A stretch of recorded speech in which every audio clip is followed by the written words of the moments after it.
রাগ হওয়া কি ভালো না খারাপ? খারাপ।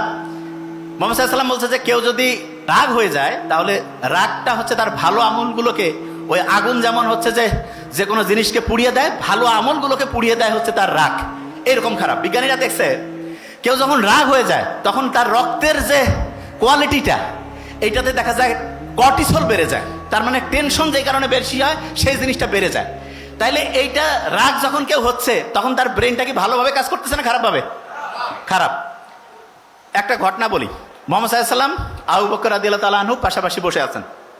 একজন দূর থেকে আসলো, এসে আবু বকর রাদিয়াল্লাহু তাআলা আনহু সম্বন্ধে মিথ্যা বানিয়ে বানিয়ে কথা বলতেছে। এবং আবু বকর রাদিয়াল্লাহু তাআলা আনহু কিন্তু ওইটার মানে হচ্ছে যে প্রোটেস্ট করতেছে যে না, এটা কেমন কথা, আপনি তো ঠিক বলতেছেন না। ভদ্রভাবে আবু বকর রাদিয়াল্লাহু তাআলা আনহু হচ্ছে এটার জবাব দিচ্ছে।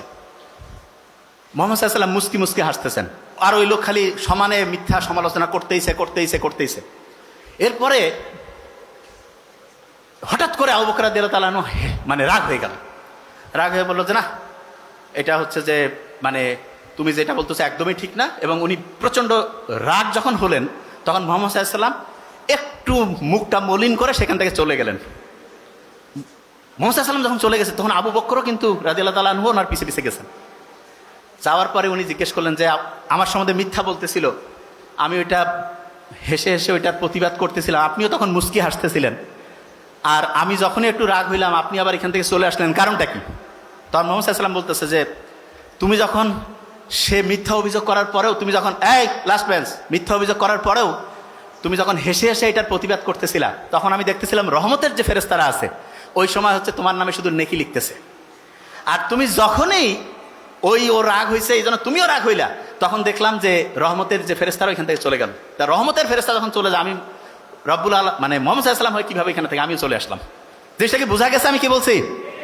তাইলে একজন রাগ হয়েছে, আমরা কিন্তু রাগ হয়ে যাই না যে হ্যাঁ রাগের বদলে রাগ হবো। নো, ইসলাম দেখেন, আপনি একটু কোরআন পড়েন তো। মুসা আলাইহিস সালামকে যখন আল্লাহ বললো যে যাও ফেরাউনকে হচ্ছে দাওয়াত দাও, ভদ্রভাবে কথা বলো, ঠিক না?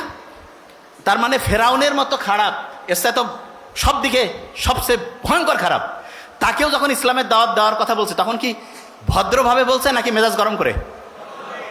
ঘুমাচ্ছে এক ধরবো, কি হবে তখন? ভদ্রভাবে। আচ্ছা, লাস্ট বেঞ্চ, এই যে লাস্ট বেঞ্চ, থামো। আমাদের ব্রেইনটা যে আছে না, এইখানে কি এক রকমের পানি আছে না নাই? আছে।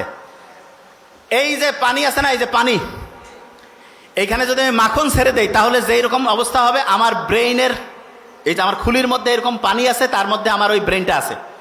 এবং মজার ব্যাপার হচ্ছে আমরা যে অনেকেই হচ্ছে অনেক সময় হয় না যে ব্রেইন ঠিকভাবে কাজ করে না, এর প্রধান যদি একটা কারণ বলি, ব্রেইনের মধ্যে পানির অভাব আছে। কিসের অভাব?